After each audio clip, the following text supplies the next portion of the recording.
Managing files in FTP. This tutorial assumes you already have FTP running on your computer and connected to a remote server. Now let's learn how to manage our website files. The first thing we're going to do is create a new folder or directory on the remote server. Click the New Folder icon here. Type a name for the new folder here, then click OK.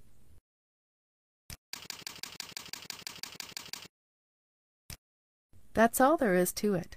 Now let's rename this new folder. Select the folder to be renamed. Click File.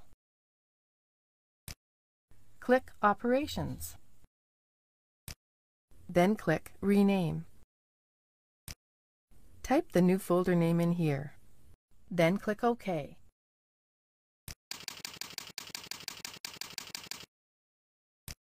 The new folder has been renamed.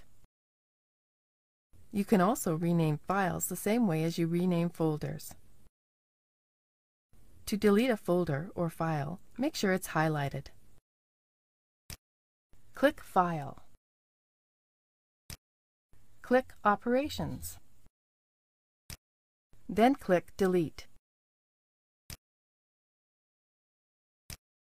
The folder we just created has been deleted. Now let's learn how to change the permissions of a file. Right-click the file for which you want to change the permissions. Then click Properties.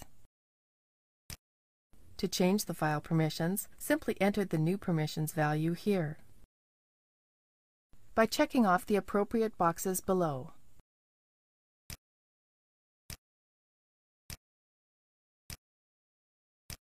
Click OK when finished.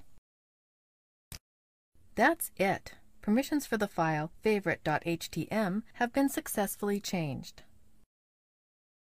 This is the end of the tutorial. You should now know how to manage your files and folders in FTP, including creating new folders, renaming them, deleting them, and changing file permissions.